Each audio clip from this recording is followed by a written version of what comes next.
What's happening? Excuse me. What's happening? I got another message. I just wanted to make part three of the evil Springfield Friends of the Homeless shelter and my experiences here, because it needs to be talked about, man. You know, no one's talking about it. No one's speaking up. Well, there have been people speaking up, but they've been suppressed.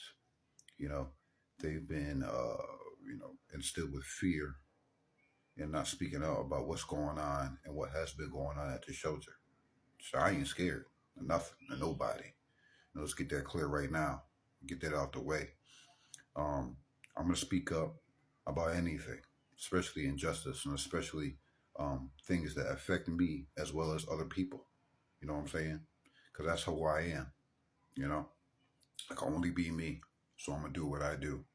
You know, there's been a lot of injustice, unethical behaviors going on at this shelter, Springfield Homeless Shelter, Friends of the Homeless in Springfield, Massachusetts. It hasn't been talked about enough. You know, I've got into the mysterious deaths that have been happening left and right. You know what I'm saying? Month after month, week after week, people have been dying mysteriously. You know, just randomly dying. Don't get talked about. It's not spoken about. It don't make the news, paper, like I stated in another video. But I want to also tap into some of my own direct personal experiences. You know, um, I, before I like to smoke my weed. Since that now, since then, since up until now, I've cut down. You know, there's a war out here. You got to be very careful. If you're gonna choose to smoke weed, you know, people will put stuff in your weed, not just weed too, your drinks. You got to be aware of people placing foreign matters and poisons into your weed and into your drink. It can be you. You know, take it seriously because it can be you, especially if you're hanging out with certain individuals, certain places, certain environments. Now back to the shelter. I used to buy my weed, you know, through certain individuals here at the shelter, not knowing who they are and what they're about. But I found out, when I was living up here myself, I also had an experience. I was smoking weed one day. I got it from a certain individual that I know who I got it from, and my heart started to beat and perform abnormally, at a very high rate, you know, that I had to end up going into the hospital, So, luckily and thankfully, it didn't get further than that. But I've had some experiences with this before. So, you know, it's not my first time being poisoned. It's not my second. It's not my third. It's not my fourth. I've been through this before. There are many people that probably haven't, but I have. I was poisoned at the Friends of Homeless Shelter by a resident. And when I immediately got upset. I wanted to retaliate, but I had to take a step back and really consider and think about what's really going on here because it's bigger than me. I could have retaliated. I could have went off and do what I do, but I didn't. I took a step back. I thought about it because there's a bigger picture here, and things like that. Situations going on. At organizations like this. There's a bigger picture. There's a bigger agenda. There's more things going on. So I wanted to figure out what the hell was going on here. You know, my boys have been poisoned. Some of my friends have been poisoned. They've been killed. You know, obviously they've been trying to poison and kill me too. Or if I wouldn't have that, those foreign matters on my weed. I had people at this shelter try to get me to go places that I thought was mysterious. I had people at the shelter try to get me to have smoke with them, drink with them. You know, I see what's going on here at the shelter. This Friends of the Homeless Shelter is evil. It has been run by evil people. You know, staff members here, I can't speak for everybody, but 90% of the staff members here that work here, that have been working here, to me, they know what's going on. They haven't been speaking about what's going on. They've been allowing people to be victimized. You know what I'm saying? We have people that work here that are organizing a lot of this crime at the shelter. It's the people that work here. There are residents that are involved too. It's the people that work here. I'm not going to be a victim. What's going on here at the Friends of the Homeless Shelter? You got to be out your mind. I'm shutting this shit down. You want to come for me? I'm coming for you. That's how it is. You know what I'm saying? That's what it is. You know?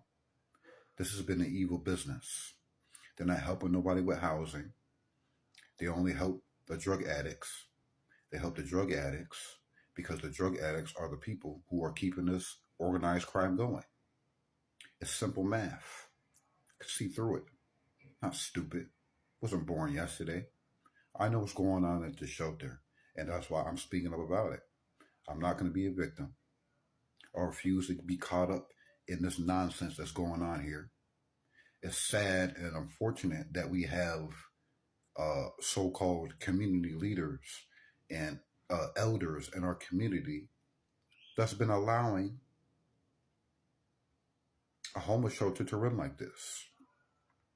A homeless shelter is a place for people, men, women, and children to be able to come to for assistance, you know, when they're down on their luck, when they face some misfortune or unfortunate circumstances. It's not for drug traffickers. It's not for pedophiles. It's not to be running around poisoning people, killing people for money. It's not to be putting insurance policies on people and taking them out for it and cashing in on the money. These are the things that need to be spoken about. Yes, it's tough for some people and it's hard for some people. It's not for me. This is real life. This is really what's going on. You're either going to be a victim or a victor. I'm never a victim. That's why I choose to speak out. That's why I do what I do. There's other people who have family members that are here. They have no clue what's going on here. And if they did, they're not speaking up about it. I will. The shelter is evil. It's been evil. The people that have been working here are evil. They've been watching people on camera illegally, allowing gang stalking, allowing murders to take place. This shelter and the people that's been holding this corrupt business up need to be held accountable, and they will, whether they like it or not. There's people like me and there's other people like me out here that are going to do something about it. We're not going to lay down. We're not going to stay shut. We're not going to be quiet about the shit that's been going on here at the shelter. The alarming rate of deaths. And the people that work here should be ashamed of themselves that they're allowing this to continue. Something needs to be done, and something will be done. That's how it starts. It starts by one person speaking up, one person making the change. That's how it starts. I challenge people to be the change. It don't matter if you're the only person speaking out about injustices going on. It doesn't matter. All it takes is one person to start change, to create change, to spark change. It takes one person. It does. You don't need a group. You don't need 50, 100. You don't need thousands of people. It takes one person to start making that change, to speak out, to stand up, to do what's right. I'm that person. There's many of you out here that are that person. We can no longer sit back and allow people to be victimized. Well, you can if you want to, but it won't be me. Peace.